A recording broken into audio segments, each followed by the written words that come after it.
Stories behind the stories, stuff you never wanted to know. Hello, human beings of the multiverse, and thank you for hitting that play button. My name is Adam Hooks. I'm a songwriter based out of Albuquerque, New Mexico. I'm excited to bring you the first installment of Angry Roadrunner's Stories Behind the Stories. This is a little thing that my friend Sam and I are doing to celebrate the release of our brand new album, 7 Stories from Rural America. We take everybody on a deep dive through the inspirations and technicalities of each individual song on our brand new album. We hope you guys have fun, learn something, and maybe find something else that makes you like the songs more. Let's get started with the first track on the album.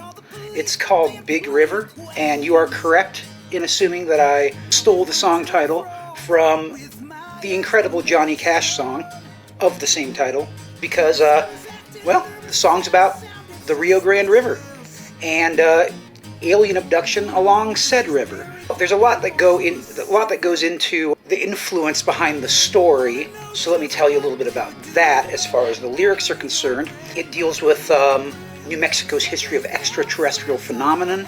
You might have heard of the crash in Roswell in the 40s.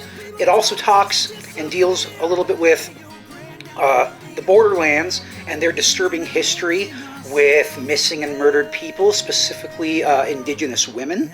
You tie those things up with personal bouts of insomnia, heavy cannabis usage, and reruns of the X-Files, and you get this song. So I would stay up late and watch X-Files reruns, and in a way of trying to combat the insomnia, I was smoking a lot of weed. I mean, I still smoke a lot of weed, but at the time I was also smoking a lot of weed. But this was in the middle of the night while trying to get back to sleep. The things that I was talking about earlier came together to form this song, but in a dream that I had. Surprisingly, dreams are actually a big inspiration to a lot of my songs. I love being able to take those dreams and kind of come at it from a first-person perspective to give it a more personal tint to the song. So that's a little bit behind how the lyrics to this song came about. The tune is fairly simple. Luckily, I've worked with Sam for over 10 years, and he has kind of a sixth sense when it comes to the arrangements I have in my head. You know, we had talked a lot on this album about not including any drums. We wanted the rhythm, the guitar to kind of be the driving force of the album. I think we came out with something really cool. So as Adam said, the original concept for this album is that we wouldn't have any drums or percussion, and it was originally supposed to be a solo album, more intimate take on his songs, and that's the reason for that. This song is a driving pop punk song. When I play drums in the band, in the Hangups, I play this as a driving pop punk song on drums. So we needed something to drive it percussively and to accompany and support the guitar, and that was the challenge.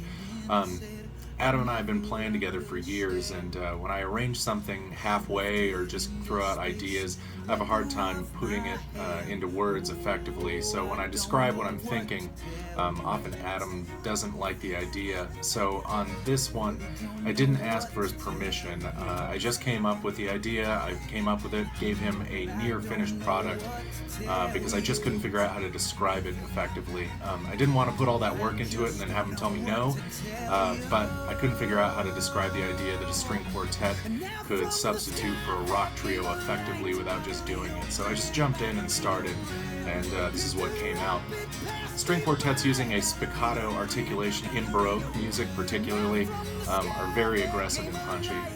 In the verses, the upper strings are mostly just used for accents, while the cello plays a repetitive pattern to give it forward motion, kind of like a bassist would in a rock trio.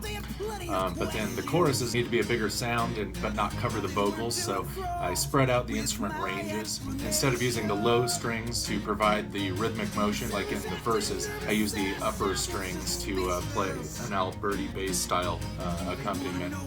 There's an accompaniment style popularized by the composer Domenico Alberti in the Baroque era. Backup vocals are all Adam in this song, but they needed to seem as if they were from a different thought, or that they were interjections to not just make it sound like Adam was singing over himself. I just used some EQing, some delay, and even I think a little bit of phaser to give them a vibe that they were being interjected powerfully, but they were coming from farther away. I think with this one, like, string quartet and a Baroque style really has nothing to do with the words in the song or the concept of the song, but just the idea that it's something like completely different and kind of out of left field, I think does support the idea of the song, because it's, about alien abduction and just oddities. Using an instrumentation that departs from what would normally be done with this type of song supported the idea of everything just being bizarre. I think what we came up with was pretty cool, and thankfully when I brought this idea to Adam, he really liked it and enjoyed it. And you'll hear that the guitar is actually a little lower in this tune than most of them. Strings actually did a really good job of taking care of the driving aspect of the song, and the guitar is almost sort of like a background instrument in this one, whereas in all the others it's much more in the foreground. I hope you guys are staying safe and staying healthy, and we'll be playing live for you as soon as we can. Until then, keep an eye out for more installments of this program, and keep listening to the new album. Peace.